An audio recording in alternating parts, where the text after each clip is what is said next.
pasos normal, ¿no? Pasar por los alcoholes para deshidratarlo. Pero también hay una forma que se puede desalcoholizar. ¿Qué más podemos desalcoholizar? También. Yo termino mi eosina, lo voy a enjuagar y ahí nomás queda. Si tengo un ventilador así como estos, cualquiera, lo prendo 5 minutos y ya está. No quiero pasar por el silón, tampoco lo llevo. ¿Para qué se utiliza el silón al final de la coloración? ¿Para qué? Ya, pero también lo puedo aclarar, si es que tú dices de esa manera, lo puedo aclarar con el Enteyán. El Enteyán es un medio también de montaje que contiene silón, y por ende lo va a aclarar.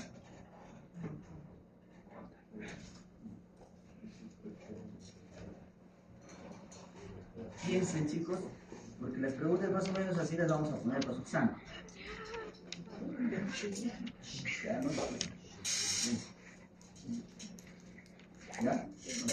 Lo puedes hacer de la manera correcta, como puedes evitar esos pasos y lo puedes estudiar. ¿Está bien?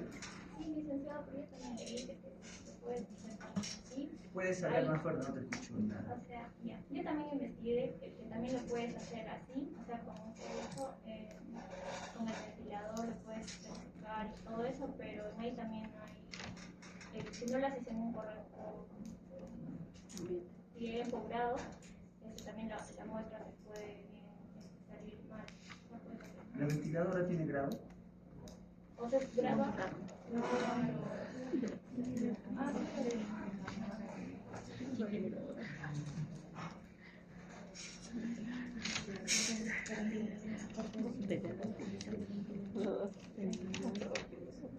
No, ¿cuál es el mordiente de la eosina?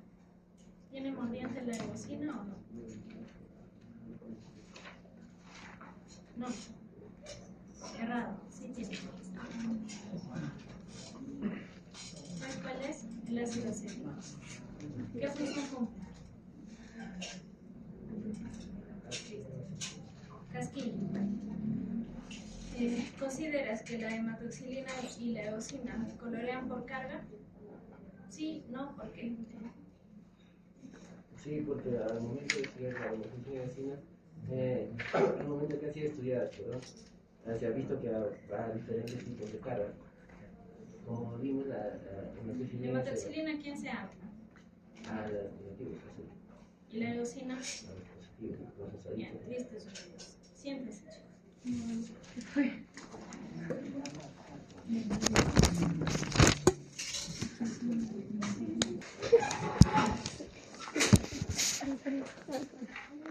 Bien. Hablando específicamente de hematoxilina y eosina, si se entiende este capítulo, créanme que toda histoquímica se les va a hacer fácil de entender. Entonces, por favor, presten atención, ¿ya? Para nosotros lograr una correcta coloración con hematoxilina y eosina, obviamente necesitamos la hematoxilina, ¿no? Bueno, la hemalumbre en realidad. ¿Por qué? Porque necesitamos que esa hematoxilina se oxide, se forme en hemateína y después necesitamos un mordiente que por lo general va a ser el aluminio, ¿no? ¿Para qué? Para que pueda formar el hemalumbre. Esto por teoría sabemos que se va a anclar al núcleo de los ribosomas, al retículo endoplasmático rugoso, ¿verdad? Por algo que tiene. Ahorita vamos a desarrollar. Y obviamente necesitamos un contraste. En este caso va a ser la eosina, ¿verdad?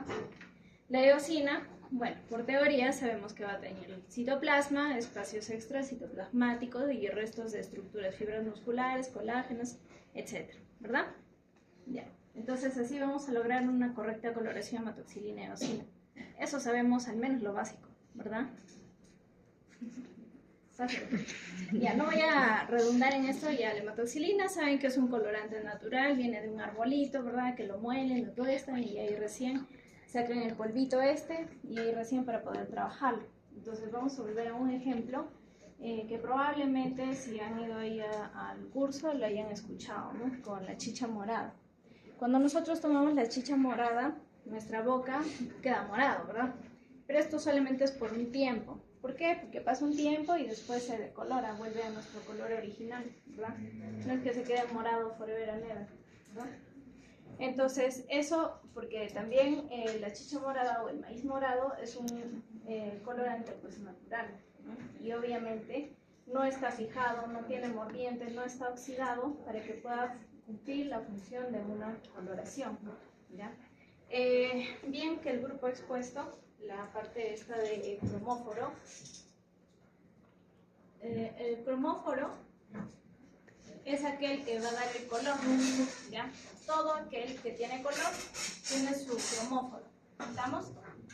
Este cromóforo va a estar unido a un grupo auxócromo, que este grupo auxócromo, por lo general, se representa por un anillo de doble enlace fuera del anillo de benceno, que puede tener dos, o así, ¿no?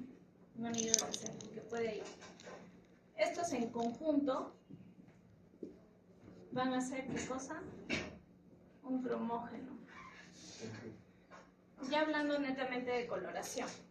El grupo auxócromo tiene que ver muchísimo con el pH y con las cargas. Y generalmente los mordientes que vayan a utilizar cualquier tipo de colorante o modifica o se ancla ¿a quién? Al grupo auxócromo.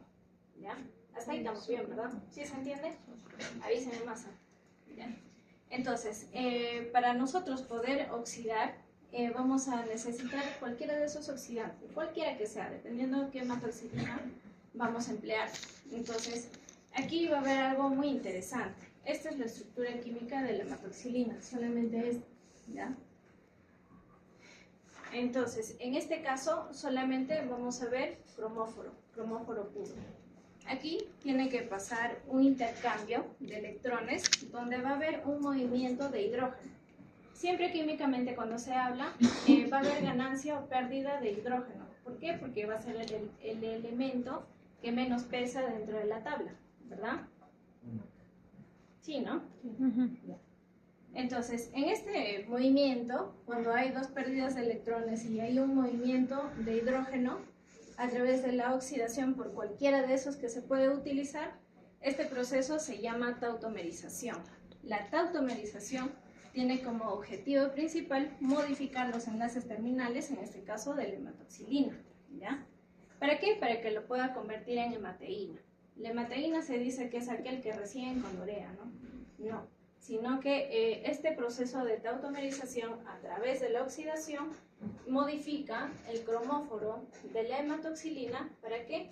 Con la finalidad, vamos a dibujar solamente el enlace terminal. Tengo dos grupos hidroxilos, ¿ya? De la hematoxilina y después va a pasar a perder un hidrógeno. Siempre que haya una pérdida de hidrógeno va a haber un doble enlace con el oxígeno, ¿ya? Entonces, hasta ahí a la hematoxilina le está preparando, ¿ya? ¿Para qué? Para que posteriormente se una con su mordiente. ¿Hasta acá estamos claros? Hablen, ¿ah? ¿Sí o no? ¿Va a venir en su examen? No. El objetivo de la oxidación no solamente es generar la hemateína. La hemateína solamente es una modificación química para que esta hematoxilina pueda ser unida al mordiente y esta al tejido covalentemente. Una unión covalente va a ser aquella que se une y no se va a desunir por nada. Claro, a no ser que tú le forces esa desunión. ¿Estamos claros? Si solamente nos quedamos con la hematoxilina, así tal cual con estos enlaces hidrógeno, va a pasar lo mismo que la chicha morada. Pasa un tiempo y se va a decolorar. Entonces, eso no nos sirve a nosotros, ¿verdad? Tiene que ser una solución fija, que se quede moradito tu núcleo. ¿Estamos hasta ahí? Por eso es importante oxidar, crear o generar la hemateína. ¿Por qué? Porque va a haber una modificación para las cadenas terminales, en este caso de la hematoxilina. ¿Estamos claros? Ya. El objetivo es generar una cadena solamente de hidroxilo y un doble enlace con oxígeno. ¿Estamos? Ya. Pásalo, por favor. Entonces, una vez ya generado eso, necesitamos un mordiente. Un mordiente va a ser cualquier metal, el que se nos ocurra. Puede ser cualquiera.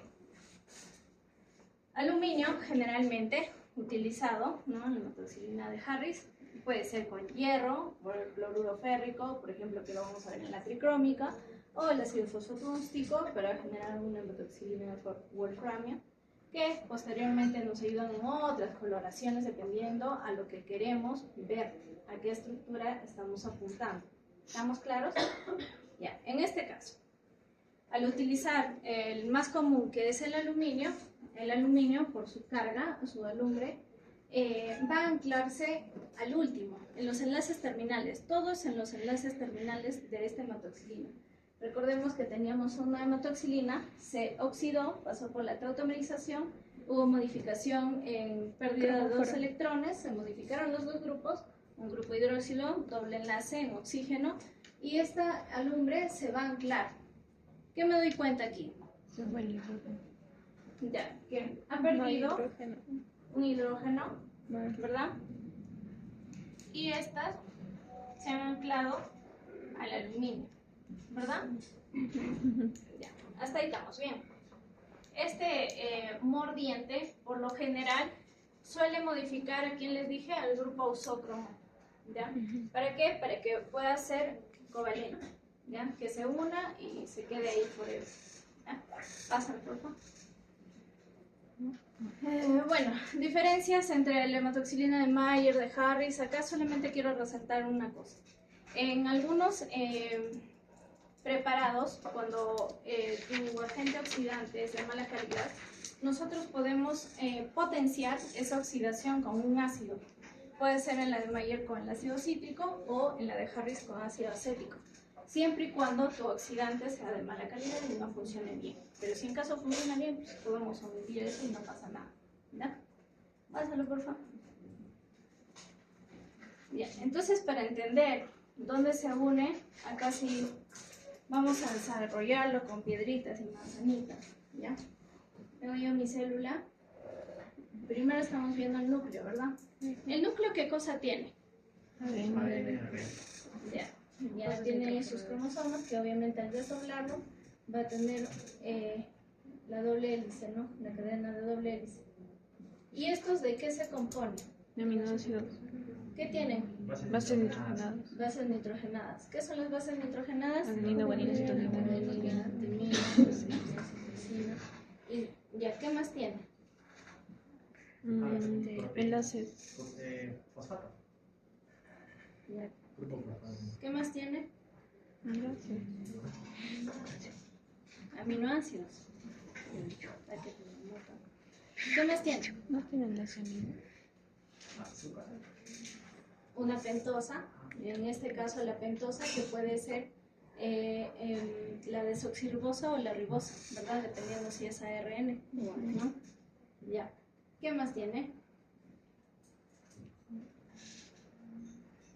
Para que puedan anclarse la adenina y la timina, ¿por qué enlaces están unidos?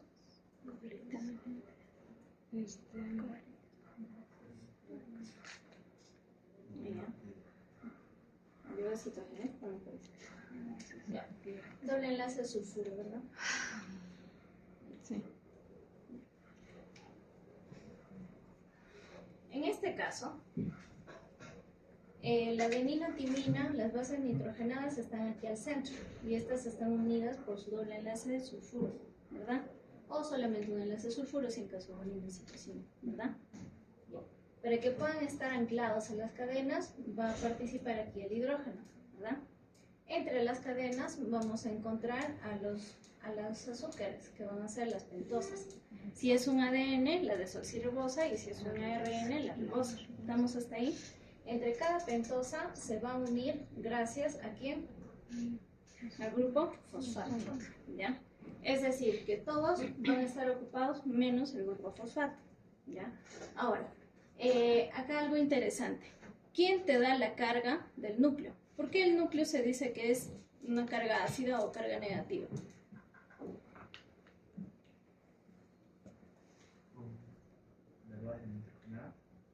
Las bases nitrogenadas. ¿Por qué? Está bien tu respuesta. ¿Por qué? Lánzalo nomás, corregimos.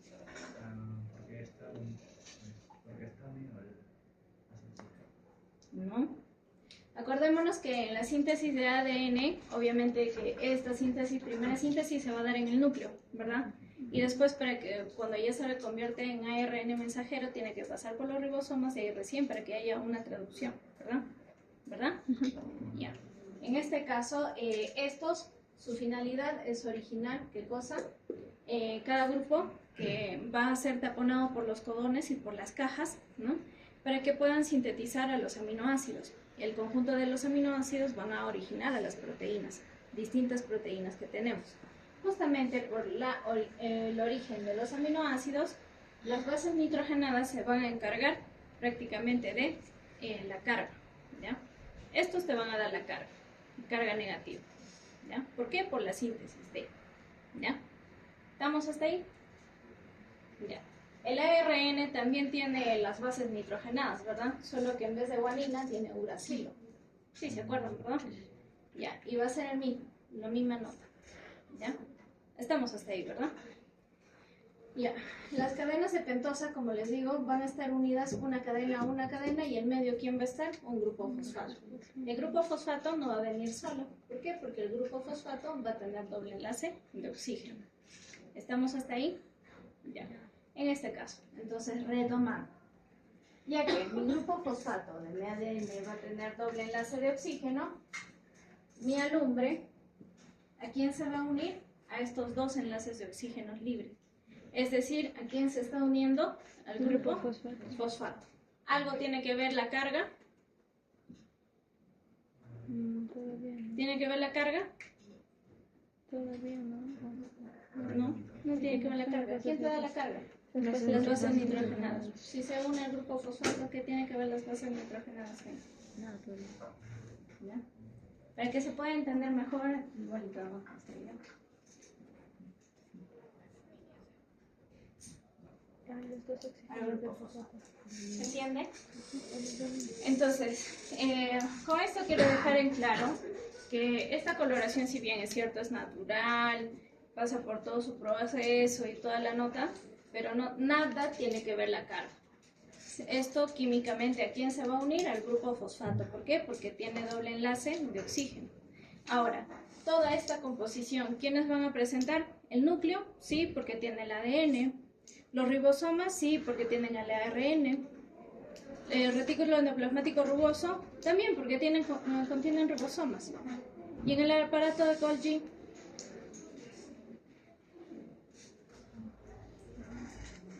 ¿colorearía o no? Puede ser pregunta de examen. Si el aparato de Golgi también maneja su propio ADN mitocondrial. Entonces, ¿presenta o no presenta? Pásalo, por favor. Entonces, hasta acá estamos claros, ¿verdad? Ya, en cuanto a la preparación, puede ser de distintas formas. Por ahí hay una pregunta que le presté atención. Preguntaron, ¿no? Si se puede utilizar alcohol de 80, de 70, de lo que se les ocurra. Sí, sí se puede. ¿Por qué? Chincha y lo digo. ¿Cuál es la función del alcohol? Formar enlaces covalentes, ¿ya? Solo que, a diferencia, si yo utilizo, ¿puedo utilizar alcohol de 80? Sí, de 96, sí, absoluto también. Si yo utilizo menos de 70 o 60, 50 o solamente una gota de alcohol, podría modificarse eso y hacer que tu coloración no te dure mucho tiempo, se diluya rápido, ¿no? Hoy día, por ejemplo, puede estar en 1 minuto y mañana 5 minutos y pasado 10 minutos, o sea, se degrade rápido. Solamente eso, nada más. Hay 1001 maneras de cómo preparar, no nos vamos a encapsular en esto. ¿Ya? Pásalo, por favor. Ya. En cuanto a la eosina, ahora la eosina va a nacer de una cadena de floxina. ¿Ya? La cadena de floxina va a ser esta cadena básica de 3 niveles y acá. ¿Ya? Eso es una cadena de floxina. Como bien lo han expuesto, existe una eosina Y y una eosina B, ¿no? La diferencia está en los enlaces de bromo. La eosina Y va a tener 4, la eosina B 2. ¿Ya?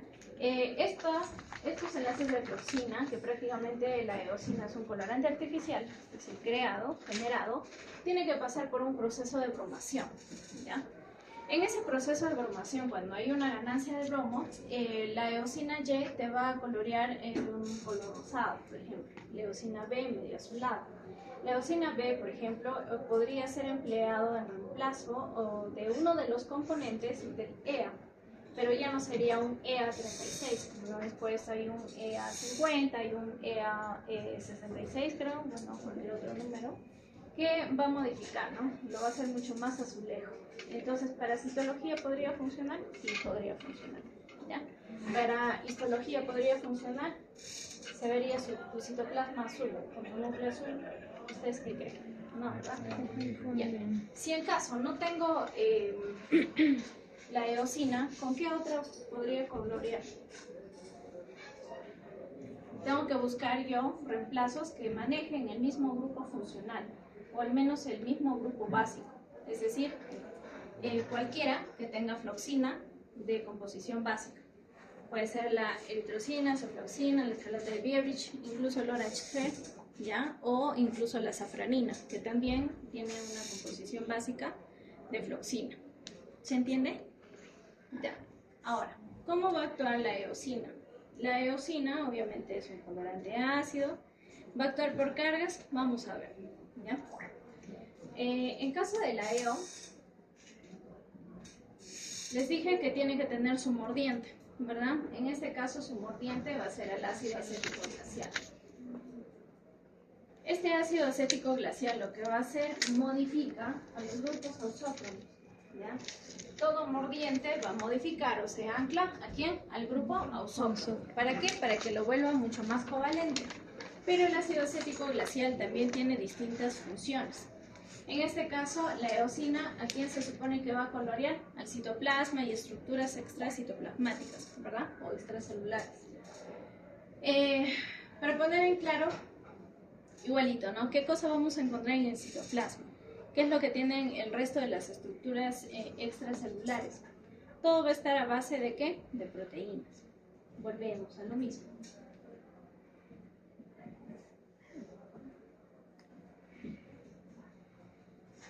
En este caso, el ácido acético glacial tiene una función muy importante. ¿Por qué? Porque bloquea o inhibe al grupo carboxilo para que la eosina en su estructura con los bromos se ancle ¿a quién? Al grupo amino de todas las proteínas, ¿ya? Absolutamente de todas. Es por eso que obviamente recordemos que en el citoplasma ¿qué cosa está? El citoesqueleto, que está a base de las proteínas, en las membranas celulares también, porque está lleno de proteínas, ¿verdad? En los espacios extracitoplasmáticos igualito, ¿no? Fibras colágenas, fibras musculares, todo tiene proteínas o no, cualquiera que sea. ¿Estamos? Ya. Ahora, ¿por qué en caso de las sustancias grasas y las mucosas no se va a colorear o va a colorear un rosado bastante tenue? Porque carece pues del grupo amino. Fácil, ¿no? Ya. Pásalo, por favor. En este caso, aquí vamos, ¿no? Tengo yo mi floxina, mi eosina Y y tengo mi grupo amino, ¿ya? El ácido acético glacial inhibe o bloquea el grupo carboxilo, haciendo que solamente se ancle al grupo amino de mi proteína. Está claro, ¿verdad? Ya. Pásalo, por favor. Igualito, en la preparación hay 1001 formas de cómo preparar la eosina. Tampoco me voy a encapsular en esto, ¿ya? Pásalo. Ya. Dentro de la coloración también usamos otros insumos, ¿verdad? El agua ácida, que claro, no es indispensable, pero se puede usar. ¿Para qué sería el agua ácida? ¿Para qué yo uso el agua ácida?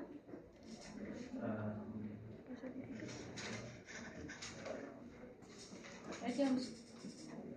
¿Para qué? No. ¿No?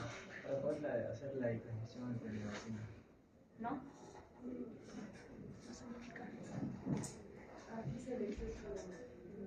Aquí del exceso de metoxilina, muy bien. ¿Ya? Obviamente aquí voy a lograrlo con el ácido clorhídrico. Recordemos que el ácido clorhídrico, y si les mencioné, tiene dos estructuras, una líquida y una gaseosa. En la líquida tiene mayor concentración de cloro y en la gaseosa tiene mayor concentración de hidrógeno.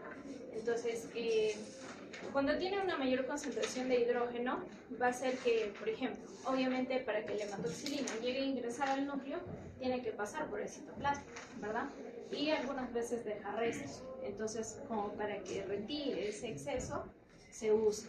Claro que si yo lo dejo ahí en mi bandeja, coloreando, y me voy a conversar con mi comadre o mi compadre, todo se va a decolorar.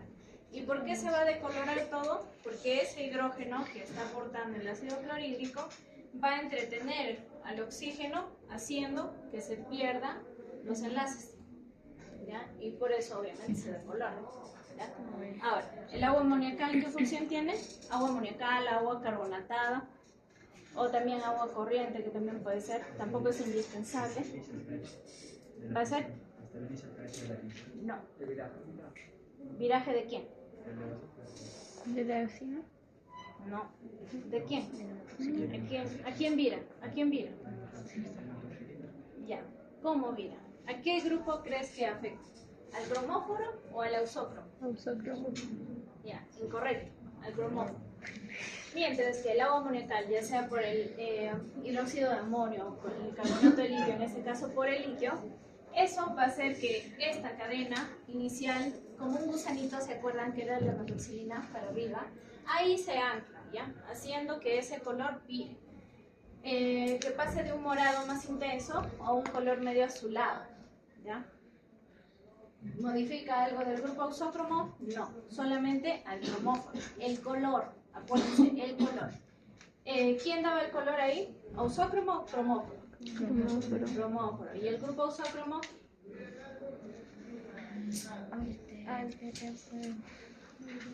¿Qué cosa era? ¿Para qué me ayuda a mí el ausócromo? pH o lactato, ¿ya? ¿Se entiende? Pásalo, por favor. Bien, entonces después de cortar, hemos hecho este proceso, lo hemos metido en calor seco. Dígame, en este calor seco, ¿nosotros desparafinamos? ¿Qué hacemos acá? Después de cortar, esas láminas obviamente tienen que entrar a una estufa, ¿verdad? Ya, ¿qué hace esa estufa? Secar y quitar el ¿Desparafina? No. La palabra desparafinar quiere decir que quites tú la parafina. Aquí quita la parafina. No. ¿Qué hace? el conservo. Solamente la blanda, porque está en calor. Puede ser igual a punto de fusión, o puede ser a unos 60 grados, con un tiempo prudente, y solamente va a ablandar. Porque si tú sacas esa lámina y la dejas enfriando, otra vez la parafina se va a formar. Lógico, ¿verdad? Pásalo, por favor. Entonces, en cuanto al proceso, acá también viene la parte interesante. ¿Qué hacen los silones? Aclarar. Desparafina. ¿Por qué hago desparafinar? Bueno, después los voy a torturar. Desparafina. En caso de los alcoholes, de mayor a menor, ¿qué cosa estoy diciendo ahí? Deshidrato. ¿Hidrato o deshidrato? Deshidrato. No, hidrato. Hidratación. Muy Que bien. está de mayor a menor. Ya. ¿Por qué yo tengo que hidratar?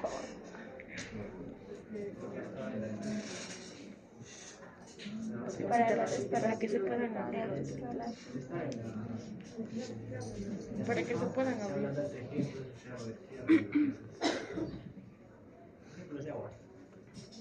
¿No? Para que pueda haber espacio entre el cruzado. Sí, ya yo tengo que hidratar porque acuérdense que la hematoxilina y eosina, ¿qué he usado para preparar? ¿Todo es seco? No. Tenía que usar agua, ¿verdad? Para que sean compatibles con la vida. Ya. Se enjuaga y la hematoxilina, dependiendo del tiempo que esté, ya puede ser más o menos tiempo, se enjuaga. Si es que se usa el agua ácida, se da una pasada, se enjuaga, agua amoniacal o carbonato de litio, igual solamente unos segundos, se enjuaga y acá viene el primer control de calidad. En este primer control de calidad, ¿qué es lo que tengo que ver?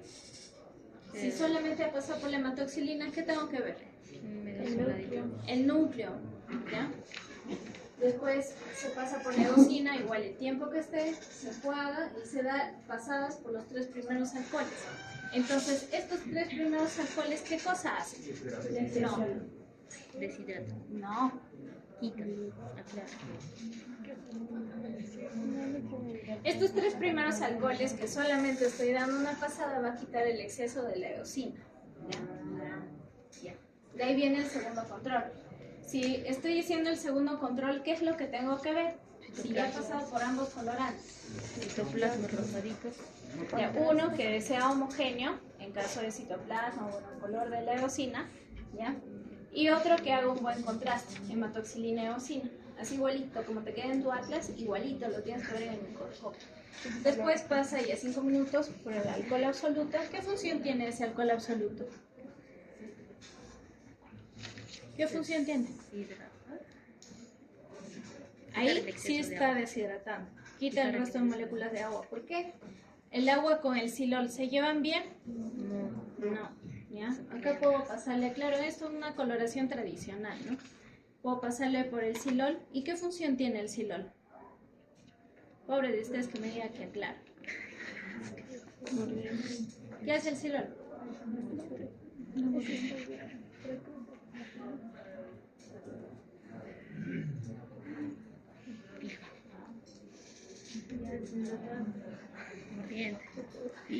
Ya, el silol, acuérdense que les había explicado, el silol viene de un doble anillo de benceno que hace que la longitud de onda se modifique y disminuye el índice de refractariedad para que pueda ser compatible al ver el microscopio. En este caso modifica el índice de refractariedad. ¿Cómo se puede usar? Como no hay ningún problema. Se deja secar y se monta. ¿Con qué se va a montar? Ya, puede ser en Tellán, puede ser bálsamo de Canadá. Ya, ¿qué función tiene esto a comparación del aceite de inmersión? El aceite de inmersión te ayuda al momento. Si bien es cierto, con el bálsamo de Canadá, las láminas nos pueden durar hasta 15 años o quizá un poco más. Pero estos bálsamos, actualmente la mayoría sintéticos, tienen polímeros de silol que van a hacer que disminuya aún más el índice de refractariedad y tú lo puedes ver claro pues en el microscopio. Por eso es que se puede usar el silol, o como no también, no hay ningún problema. ¿Se entiende? ¿Está claro? Va a venir en su examen. Pásalo, por favor. Entonces, si solamente voy a hacer mi control de calidad con hematoxilina, tengo que ver en mis núcleos todos que estén parejitos. Acá hay varias condiciones para poder hacer el control de calidad. Uno, que el control de calidad tengo que hacer en los núcleos del epitelio. ¿Por qué? Quedará como tarea. Porque es encimita. Mientras que no se puede hacer, por ejemplo, el control de calidad en cualquier tejido, ¿no? De preferencia se tiene que utilizar las biopsias o, en todo caso, apéndice o vesícula. Igualito, ¿no? Buscar el epitelio. ¿Por qué no podría hacer un control de calidad en un infiltrado inflamatorio? Porque quedará como tarea. Y en caso de la eosina, igualito, yo tengo que ver que quede homogéneo, ¿ya? Y también que haya un buen contraste, tal cual como en el atlas. Igual se tiene que ver en su microscopio, ni más ni menos. ¿Está claro? Ya. Pásalo, por favor. Algunos efectos en cuanto a coloración, si está mal fijado, se ve así todo horrible, ¿no? O el efecto de procesamiento, el efecto de la misma tinción. En cualquiera de los 3 casos, o hay más casos que obviamente no te van a permitir diagnosticar. ¿Cómo podrías solucionar esto? Volviendo a colorear, si es que todavía no lo has montado, ¿no? O si no, hacer un nuevo corte, dependiendo cuál sea el problema. Si solamente es de coloración, sí, podrías recolorear. Pero si es de procesamiento o de fijación, tienes que reprocesar ese tejido. ¿Ya? Pásalo. Ahí ya. Eso, hasta ahí. ¿Preguntas? ¿Todo está claro? Bien, ahora sí a la práctica.